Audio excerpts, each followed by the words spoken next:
Iya, itu dia pemirsa, bagaimana kemudian para pekerja migran Indonesia begitu mudah tergiur begitu ya dengan godaan iming-iming pekerjaan yang nampak baik-baik saja, kemudian bahkan nampak terkesan juga cukup layak dikerjakan bahkan dengan gaji yang cukup tinggi juga. Ini kemudian dimanipulasi oleh sejumlah orang dan juga mendapatkan perlakuan yang kurang mengenakan, bahkan juga kekerasan fisik hingga harus meregang nyawa. Dua kasus terakhir warga Banyuwangi dan juga Bekasi bahkan menjadi korban. Data menunjukkan pada tahun 2024 saja total ada 29 warga negara Indonesia yang meregang nyawa di Kamboja. Ada apa sebenarnya? Bagaimana kemudian mitigasi dari pemerintah kita agar tragedi serupa tak lagi terulang? Kami akan membahasnya bersama dengan sejumlah narasumber kami di Apa Kabar Indonesia Malam. Sudah hadir bersama dengan kami, langsung kami hadirkan Dirjen Perlindungan dari Kementerian P2MI, ada Pak Rinardi. Selamat malam Pak Rinardi. Selamat malam Mbak Maria. Terima kasih sudah hadir. Sama-sama Mbak. Kami juga ingin dengar ya bagaimana kemudian nanti sikap dari Kementerian P2MI. Ya. Terima kasih Pak Rinardi. Ya. Kami juga kemudian hadirkan di sini mantan pekerja migran Indonesia, merupakan salah satu admin judol di Kamboja, betul ya? Hadir bersama kami di sini ada Mas Febriadi. Selamat malam Mas Febri. Selamat malam Mbak. Dan juga kami ingin lihat nanti apakah ini data yang kami rilis tadi juga sejalan dengan data yang dimiliki oleh Serikat Buruh Migran Indonesia. Sudah hadir di sini ada Pak Haryanto. Selamat malam Pak Haryanto. Selamat malam. Ya, sebelumnya kami ingin ke Pak Dirjen terlebih dahulu. Pak Rinardi, kita ingin dengar Pak update terbaru mengenai kasus yang sungguh menyayat hati kami semua ya Pak. Bagaimana pekerja migran Indonesia yang kemudian berangkat ingin kemudian mengais rezeki bagi keluarga justru pulang harus meregang nyawa. Bagaimana sebenarnya kronologinya Pak Rinardi? Baik, jadi terima kasih Mbak Maria. Jadi para pemirsa semua ya, ini adalah fenomena gunung es yang kalau saya bilang mungkin kalau kita lihat dari data yang ada, kita lihat data ya Mbak ya. Jadi data dari Kementerian Pariwisata Kamboja itu tahun 2020 yang namanya kunjungan warga negara Indonesia ke Kamboja itu hanya 14.000 Mbak. Kemudian meningkat di 2024 akhir itu 166.000. Di mana 62.000-nya itu adalah bekerja. Adalah WNI yang bekerja di Kamboja. Padahal secara teknis dan aturan Indonesia dengan negara Kamboja itu tidak memiliki perjanjian untuk penempatan pekerjanya. Artinya apa? Para pekerja yang kemudian, para warga kita yang kemudian bekerja di Kamboja itu, mereka pada awalnya berangkat secara menggunakan visa turis.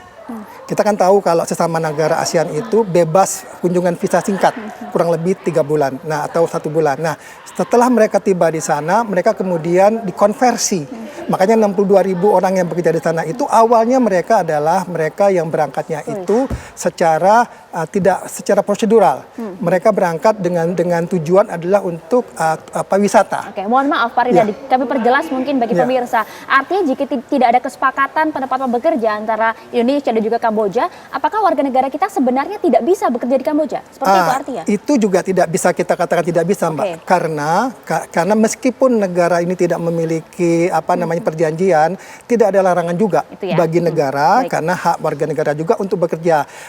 Pemerintah wajib untuk memfasilitasi supaya melindungi, misalnya asuransi dia harus ini terpenuhi dan juga pendaftaran supaya negara hadir pada saat mereka ada kondisi darurat. Memberikan kepastian bagi mereka gitu ya Pak. Kira-kira gitu Mbak.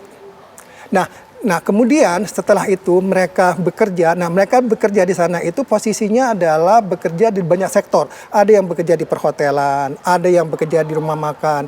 Jadi Mbak bisa bayangkan lah kalau kondisi di Kamboja itu seperti kayak mini Indonesia. Di mana-mana itu orang Indonesia semuanya. Bahkan yang namanya pedagang asongan itu Indonesia semua. Gerobak-gerobak Indonesia begitu banyaknya. Nah itulah yang menyebabkan akhirnya banyak orang-orang kita yang terbujuk rayuan-rayuan melalui media sosial mau datang ke sana, tapi kemudian dimanfaatkan oleh oknum-oknum dengan cara menawarkan iming-iming jabatan yang tinggi, gaji yang besar. Tapi kemudian mereka sampai di sana tidak bekerja sesuai dengan harapannya. Misalnya, kamu mau nggak kerja sebagai pelayan di restoran atau bekerja di hotel, tapi sampai di sana dibawalah ke judi online. Nah, judi online pun ada dua Mbak. Ada judi online, ada juga yang kita sebut dengan scammer. Nah, scammer ini yang berbahaya. Kalau judi online itu ada jam kerjanya, misalnya 12 jam sehari. Karena memang judi online di negara Kamboja itu legal. Dan sebagai syarat untuk judi online, mereka harus punya judi darat.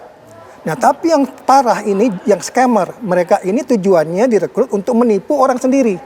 Nah, ini kerjaan sampai 18 jam bahkan 20 jam. Kalau mereka nggak memenuhi target, mereka akan disiksa. Nah, inilah kita dapatkan berita setiap hari dan itu nanti bisa disampaikan oleh narasumber yang sudah pernah menjadi korban di sana. Bagaimana perlakuan para pengusaha-pengusaha judi online yang ada di sana. Oke, modusnya seperti itu ya, Ya. Pak ya. Tapi kita juga ingin dengar Pak Rinardi bagaimana update terkait dengan kematian dari saudara-saudara kita, ada Rizal dan juga Iwan di sana. Apa sebenarnya penyebab dari kematian keduanya? Apa informasi yang diterima oleh P2MI, Pak? Kalau yang Rizal Sampurna, kami mendapatkan kabar bahwa yang bersangkutan sudah dinyatakan meninggal dan itu sampai ke rumah sakit.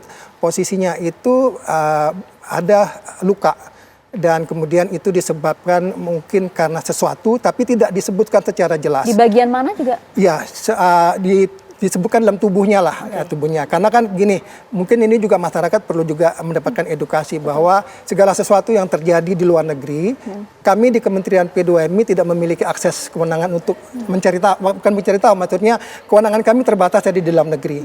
Tapi yang menjadi kewenangan itu adalah teman-teman di Kementerian Luar Negeri, yaitu para kantor-kantor perwakilan kita. Nah, dari mereka lah kami berkoordinasi, menelpon, bagaimana jalan ceritanya. Nah, mereka lah yang mengupdate ke kami bagaimana kronologisnya sampai akhirnya beberapa pekerja kita dinyatakan meninggal dan kemudian itu menjadi agenda untuk dipulangkan ke tanah air. Gitu. Iya. Meskipun saat ini kan sudah berbeda ya Pak ya, bagaimana perlindungan pekerja migran Indonesia saat ini sudah bukan merupakan badan lagi, tapi juga sudah naik tingkat menjadi kementerian. Betul. Apakah tidak ada perluasan wewenangan terkait dengan hal itu? Ya, jadi saat ini kami tentunya punya keinginan, punya harapan bahwa ke depan itu kementerian kami juga memiliki yang namanya atase.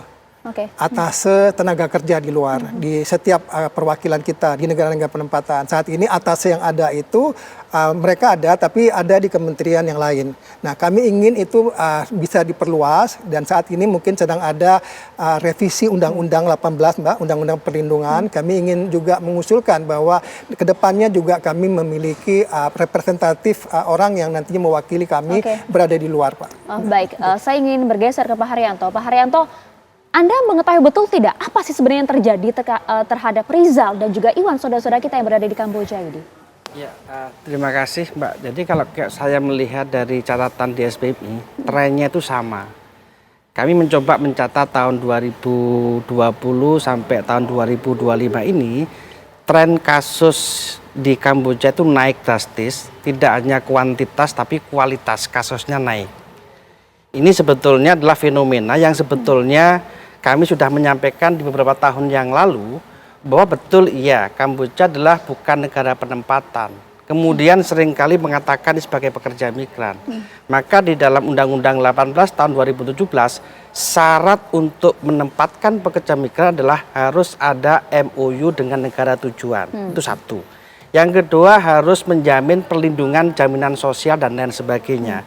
Makanya fenomena dikatakan gunung es tidak juga, karena kelihatan mata yang jelas-jelas bahwa ada ribuan orang di Kamboja yang dieksploitasi setiap hari. Bahkan kami melihat dari video-video dikirimkan ke kami, ada yang disetrika, ada yang disetrum, kemudian yang ada diseret pakai motor dan segala macam ketika tidak mempunyai target. Itu bukan 1-2 orang bukan kan? 1-2 orang. Tahun 2020 itu adalah ada 104 korban perdagangan orang Kamboja yang sudah kami proses secara hukum di Pengadilan Negeri Tangerang. Tetapi mirisnya adalah ketika kami proses secara hukum di Pengadilan Negeri Tangerang, maka bukan Undang-Undang 21 tahun 2000 perdagangan orang, tetapi menggunakan Undang-Undang 18 tahun 2017. Sanksinya 1 tahun dengan denda 100 juta dan segala macam, maka ini tidak memberikan efek jerah. Padahal perdagangan orang ini kan bahkan kita lihat tidak hanya 1-2 orang juga warga negara kita yang bahkan organnya dijual. Betul. Kan, ini kami mencatat juga, kami agak miris dan ini hati-hati dengan 2 korban meninggal ini. Maka kami bersuara bahwa harus ada otopsi yang jelas, transparan, keterlibatan negara, kemudian diberikan kepada anggota keluarganya. Informasinya pihak keluarga sudah setuju adanya otopsi. Nah, itu informasi di luaran, tetapi kemudian kalau otopsi untuk kebutuhan itu yakin setuju. Dan kami juga yang tidak terekspos di publish, 2 bulan yang lalu juga ada 2 yang meninggal asal Sukabumi. Yang satu sudah dipulangkan ke Indonesia, ke Sukabumi. Yang satu adalah dikubur di Kamboja, tetapi mirisnya adalah tidak ada proses otopsi. Kemudian juga informasi penguburannya juga tidak diinformasikan kepada keluarganya. Ini adalah ada dugaan-dugaan yang sistematis, tidak hanya kemudian bicara pekerja migran, tetapi ini katakanlah modus perdagangan orang dengan politik upah murah. Mungkin teman-teman tahu, Ya. siapa sih pemilik judol di sana? Siapa bos-bos kemudian yang menjadi scam di sana? Kami nggak tahu, Mas. Kami tahu.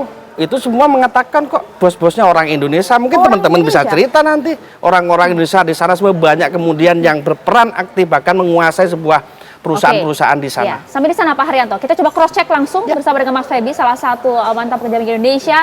Di sana waktu itu bekerja sebagai apa, Mas Febri? Terima kasih Mbak. Awal tuh saya tuh di sana ditawarinnya hanya jadi buat promosi hotel di Kamboja. Ternyata pas sampai sana setelah melihat semuanya saya dijadikan admin judi online. Yang dimana saya menjadi telemarketing buat menarik semua orang-orang buat tergiur untuk main di judi online itu sendiri sih Mbak. Dan orang-orang itu ternyata orang Indonesia. Betul demikian? Betul, bahkan hampir saya bilang itu 98% pengusaha pemilik judi online itu orang Indonesia. Ini betul ya Mas, berdasarkan fakta dan juga data ya. Kita nggak main-main Betul, di sini, kita berbicara betul, mengenai data. Betul. Anda betul bertemu banget. secara langsung?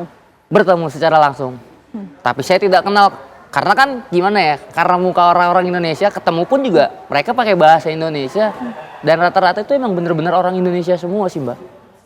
Oke, kita coba flashback sebentar Ya. Mas Febri. Awal mula Anda ditawari seperti apa? Kenapa kemudian mau tergiur memutuskan untuk berangkat ke Kamboja? Karena awalnya emang waktu itu tuh saya sempat gak kerja terus dapat tawaran dari teman, mau kerja nggak lu bisa ngedit kan, bisa nih, oh ya udah mau dong berangkat ke sana, tapi gimana, nggak punya paspor sama nggak punya uang buat berangkat ke sana.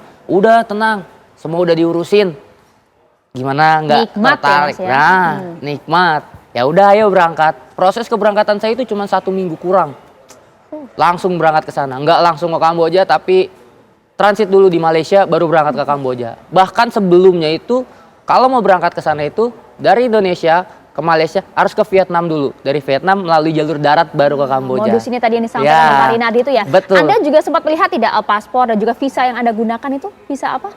Turis. Turis. Ya karena gimana ya Mbak?